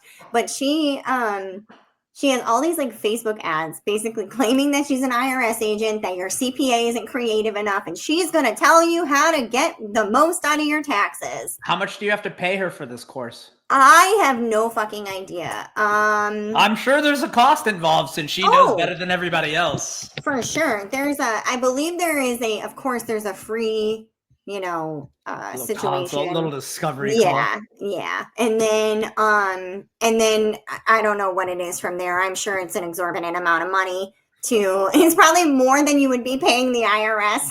Yeah. Sorry, we took your refund and we kept it. Yeah, for your course. I don't know. I just think it's so cringy. Facebook ads in general, I'm like, I don't know. I know that people make a lot of money off of this stuff and whatever, but I was thinking about it recently and I'm like, I really think I'm going to take the Tesla route to a certain extent, because it's like people, in my opinion, pay for so much in ads and all of this shit because their products are garbage.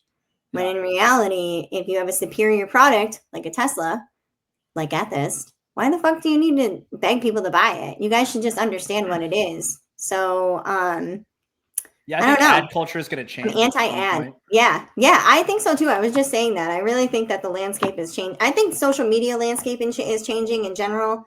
People are tired, like exhausted. It's just too much of a grind, man. That's the problem. Like, if I want people to like come see whatever I might be offering, like I have to grind pretty hard in order for anyone to see it. And I'm not saying that isn't the way that it should be, but I mean, social media in general is a full-time job.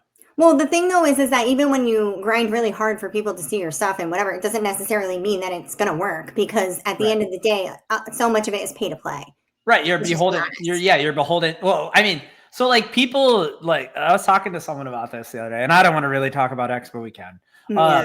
Just briefly, because I am managing someone's social media account, and I've grown, my account. I know what it takes. It's a full-time job.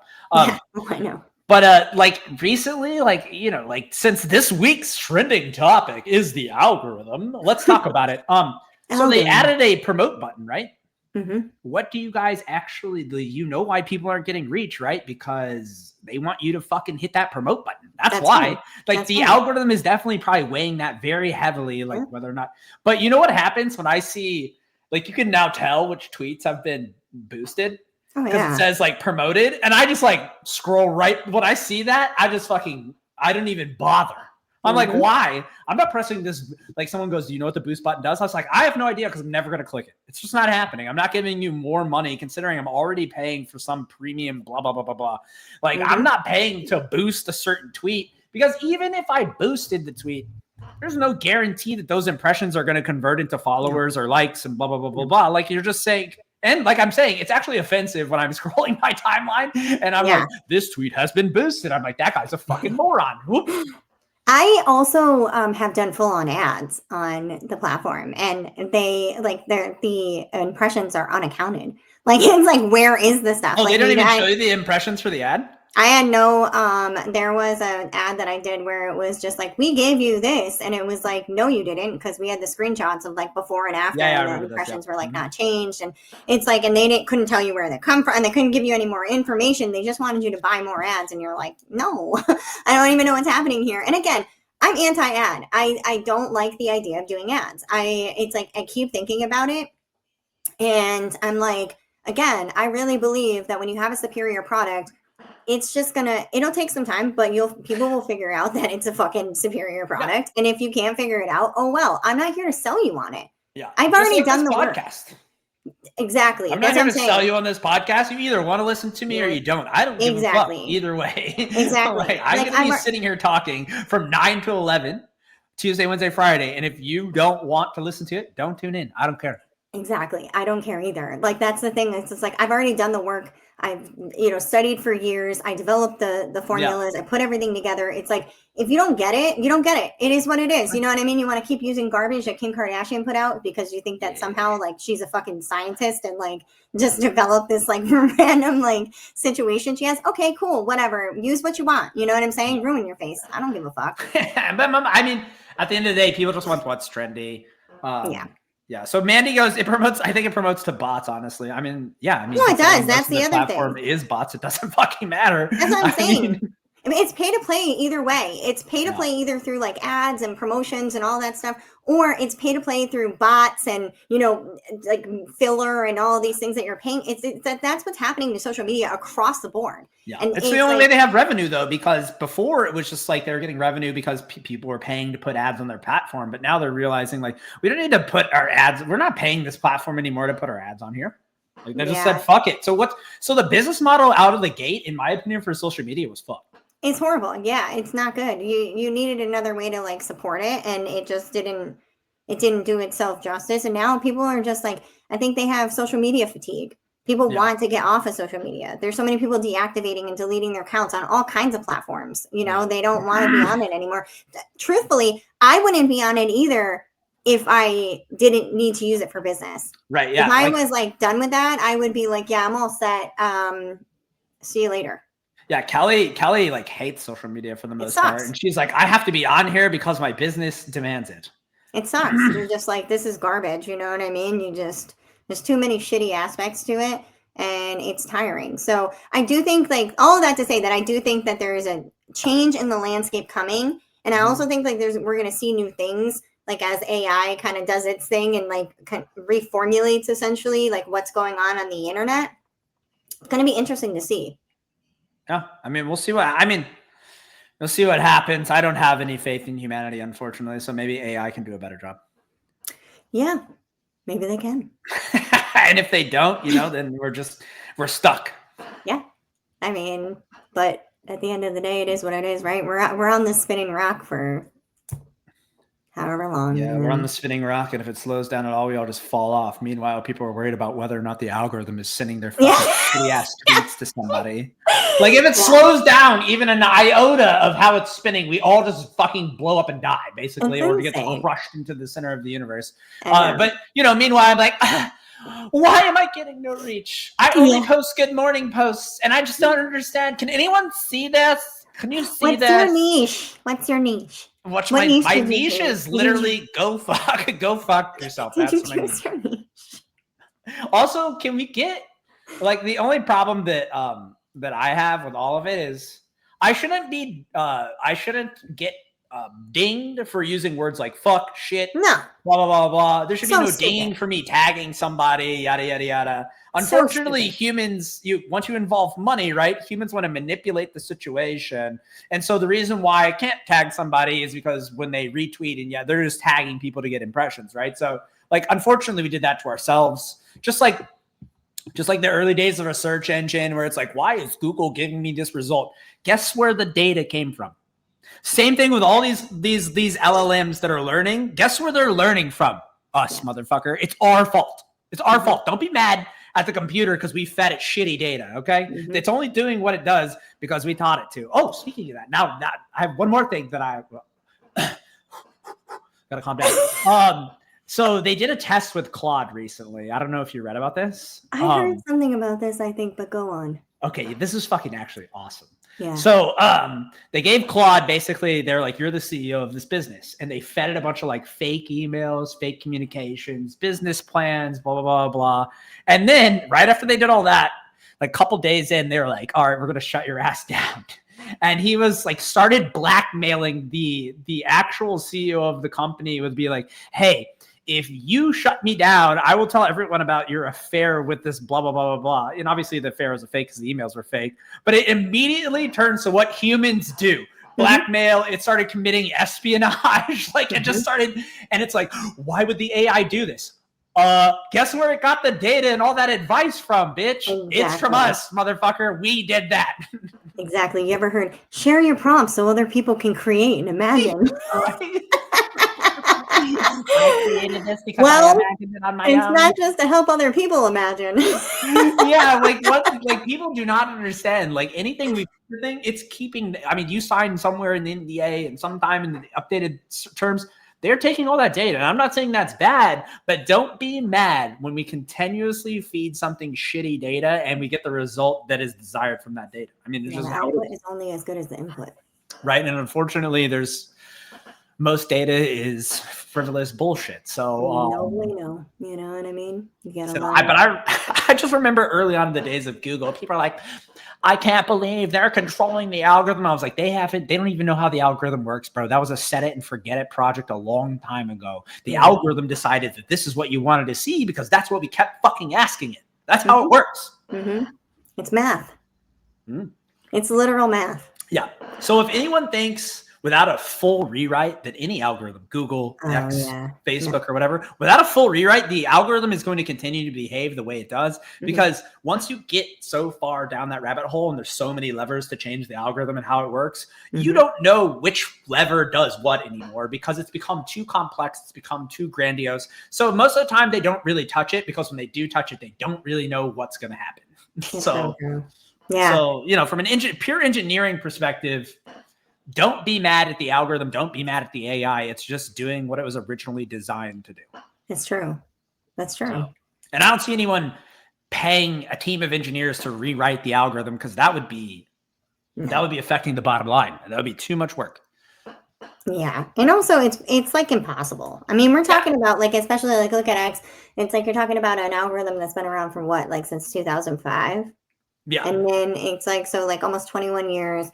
The amount of people that have worked on that. That's the other problem. Like everybody writes code differently, right? And everyone adds to the fucking spaghetti. Yes, exactly. And it's like, and then on top of it, like everybody's been fired. So, I mean, I don't even know who's there anymore. You know what I mean? It doesn't, at the end of the day, it doesn't matter. So unless I would not get excited about any of the social media platforms unless someone was like, hey, we're going to rewrite everything. Yeah. Unless somebody's like, hey, we're making a new one. Right.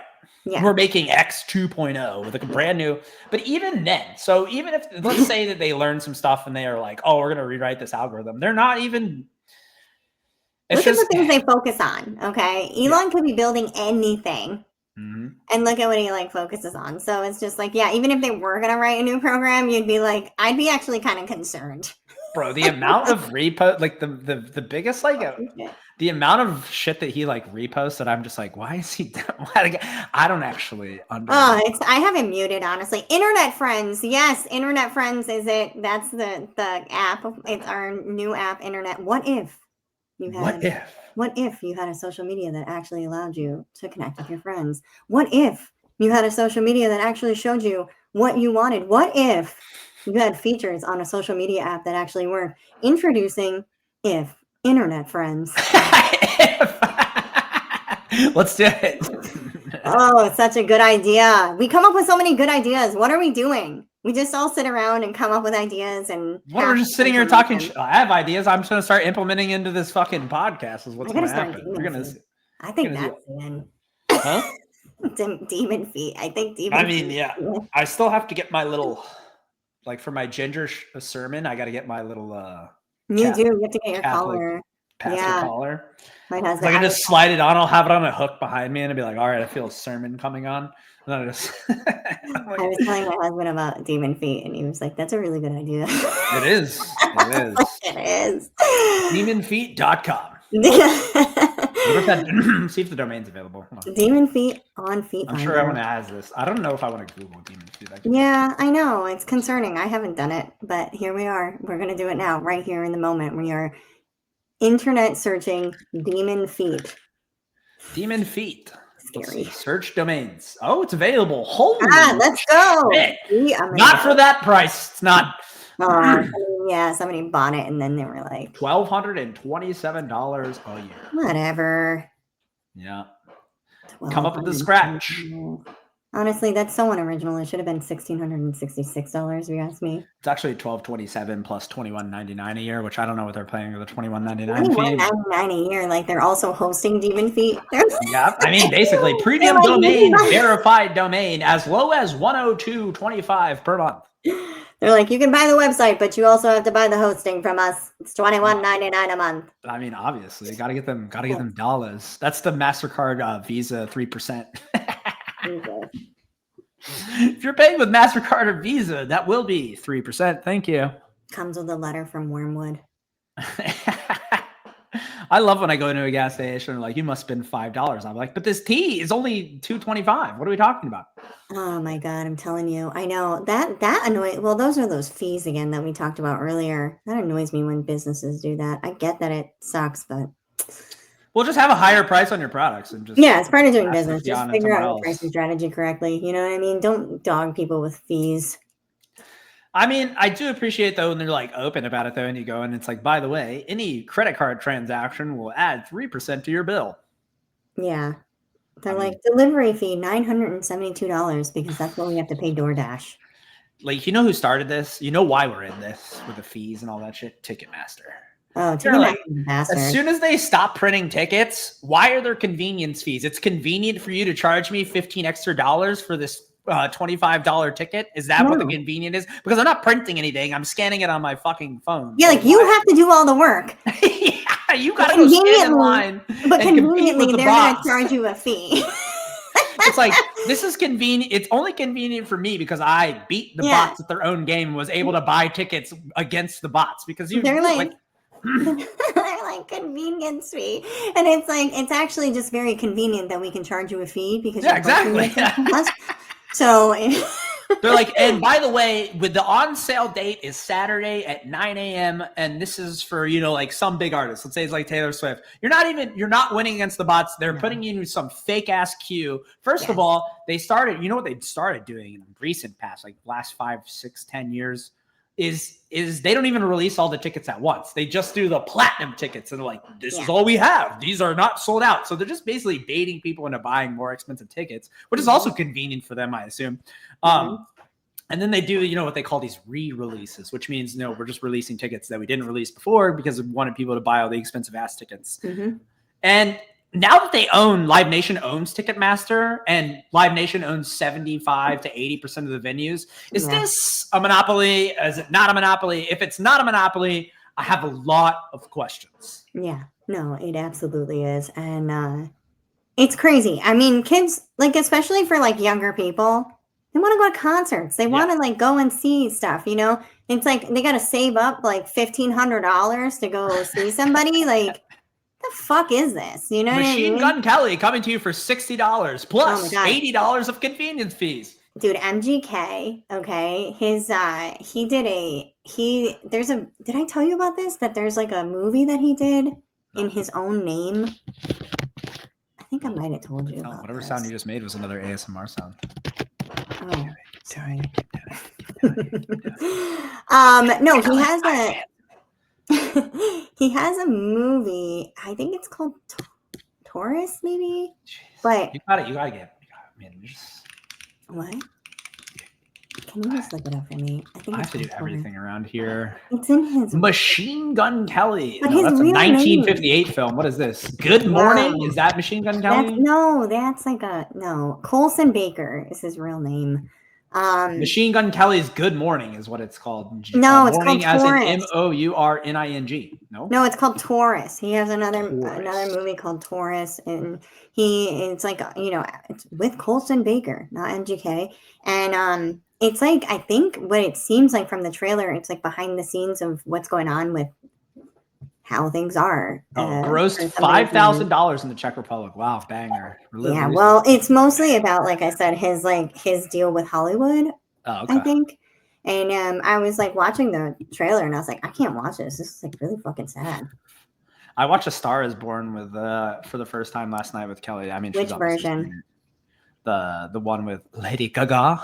Lady Gaga. I mean, damn, that bitch can fucking sing. And we almost got full frontal nudity. I know that she is down. I just wish they wouldn't have closed the door so fast. That's all I'm asking for. I'm sorry. If you want full frontal nudity, you can watch a show called Naked Attraction. Or you could just go to Don't you Pornhub.com. I don't know if you've heard of it. I mean, You'll be assaulted with penises for quite some time, but do you remember? That. Do you remember though when they were like, Lady Gaga looks like a man? I'm like, she's pretty hot. I'm not gonna lie. She doesn't She's look like a man. She's pretty. Yeah, no, I didn't get it. But that movie was very sad for sure. And she can sing like a mother. Fucking Jesus Christ, She's got a beautiful voice. It's just like you always have She's these. a little people. weird. She's a little creepy. Like she's like, you're like, yeah, she's probably odd. Oh no, she's definitely odd. Apparently at one amazing. point she had an ecstasy problem. Hi. Oh, it looked at me. Hello. I don't know what's Sorry. going on. She's having a distraction. At one point she had an ecstasy problem. Actually, she was on a lot of Molly. No, that makes sense. Yeah. Smoked a lot of weed. I mean, but weird is good because when you can sing like that, you need to set yourself apart from whatever. Mm-hmm. But I think that's genuinely, even in the movie, she was like slightly awkward. I don't think she was trying to act like that either because she's not an actor by trade. I mean, she's a performer by trade, obviously. She's pretty good at acting, though. Did you see Gucci? Yeah. That was a good movie. Yep. She's pretty good at acting. I think a lot of people that transition over into acting actually do it well. But she's been in some stuff, and I'm like, she's pretty good at it. But it's like, because you said, she's a performer. Yeah. Well, and I think she's just like addicted to performing and appeasing, like that. And then what's his face? Why can't I? My brain. Bradley Cooper. Oh, Bradley Cooper. I mean, for him to be able to like toe that line as well and start singing was pretty. He's an incredible. He was on Stern a couple of years ago. When he did Maestro, did you ever see that? No. Holy fuck! You have to watch it. Write it down. Really? Yeah, dude. It starts out slow though. Like, just know that the first 15 to 20 minutes are slow. And I'm just saying, bro. So just skip over the first 15 to 20 minutes? No. The first 15, 20 minutes are actually with the story. But he waste my life. Anyways, go ahead. He directed, wrote, like studied it. Like he's actually, that project took him 6 years to make this movie too. So he basically learned how it's about a famous director. I don't remember what the director is, but he, was talking about how he had to get into that role and smoke. Like, it's just like Bradley Cooper actually puts a lot of investment into his movies, in my opinion. I mean, he's fucking amazing. Is he a method actor? A method actor? Yeah, pretty much. Yep. That's how he views it. But he also is writing and directing these shows now because, he has more money than he knows what to do with probably at this point. So he actually gets to make what he wants to make now, which it seems like he's addicted to like these bio type picks. Like A Star Is Born was like the first time he directed that. He might have wrote it, but he definitely directed it. It's an old movie. They redid it. Well, I know it's an old movie. Yeah. So he probably just directed it. He didn't write it. Yeah. But yeah, Maestro, you should watch. All right, I wrote it down, but I don't know if I will. I mean, first it's like down on the list considering the other homework. Yeah, Married at First Sight, 5 Couples in Boston, season 14. I know. Mock the Shock. Mock the Shock. Mock the Shock. You know what's great about, like, I can end the show now because I know we get to come back tomorrow. It is. It's so great that we get that. But I do have to tell you something. Tomorrow I can't do until 10 o'clock. Okay. Well, looks like it's only an hour. So 10 o'clock. Not 9, 10, but we will be here tomorrow. That doesn't mean we'll be here for 2 hours. I got a hard cutoff. I mean, I have a schedule to adhere to. I'm unemployed. God damn it. I mean, shut up. See, now we're just making things up. Jesus. That's not made up. I gotta fucking I gotta get out the books, crash course from 9 myself. to 10 tomorrow morning, and then we'll get on from 10 to 12, and then you can go back to your lowly unemployed life. Oh fuck! I mean, it's more brutal than you think it is. Like, I'm literally almost freaking out about all this. I thought you were gonna be hired already twice. You know that. I already was like, I feel like I interview well. I feel like there's nothing to not like. You know what I'm saying? Like, who doesn't love this guy? Look at this fucking guy right here. Yeah, it's so crazy. Like, I'm like, Hug me, Daddy. I'll give you a hug. Jesus. Thank you. It's a virtual hug. Thank you. Is it one of these where I'm like, oh. Yeah. Remember we used to do hug yourself. I'm gonna have to start hugging myself because it's getting out of control. I'm telling you. Go hug yourself. I'm just putting too much pressure on myself as usual. Who would have thought? I know. I feel sad about ending the show today. Guess what? We can come back not at 9. Not at 9 tomorrow. I mean, what can we do? That we've reached the time in the show where I'll give my final thought of the day, like Jerry Springer. This is my final thought. We need something for that. Actually, we need a final thoughts. We need a final thoughts intro. Final thought for the day. Remember, one question you should ask yourself when you go shopping. Is this person putting money back into my community? If the answer is no, get the fuck out of there. That's a good one. I love that you brought that back. I'm so excited. I mean, sometimes the final thought, like the last final thought was insane, but this one is actually like legitimate. So no, that one's good. I like that too. Yes. Support your small local businesses. You know what I'm saying? Any last words from you today? I mean, I'm sorry we can't be here at 9 a.m. tomorrow. Yeah, fuck you. But we'll be here at 10 a.m. Thanks for hanging out with us. Thanks for suffering with us on Under Duress. This is your new favorite show. You don't even know it yet. That's the funniest part about it. But we appreciate all of you guys being here. We thank you for all of the reposts. Thank you for listening in. If you're listening in on Spotify, Apple, fucking iHeartRadio. Except for last episode. Except for last episode. That was not good. I'm sorry. Okay. It's just going to be 1, 2, 4. Like these people are dumb as shit. Remember last week I couldn't figure out how to do the outro and there was that thing was gold. I was like, I need to go back and clip it somehow, but you should just cut us off whenever we're talking. Honestly, that's the perfect outro anyway, because we'll never stop. That was Under Duress with those two people. None of this is financial, medical, legal, or professional advice. That would just be silly. Sub or we stay under duress forever. You can save 2 podcasters, mostly from themselves. Anyway, thanks for hanging on by a thread with us. We know that was probably painful, but that's all. We're all free for now. Until next time, when we bravely continue under duress. Unless society collapses before then, although even then we'd likely keep doing this podcast. Just us, a mic, and a bunker.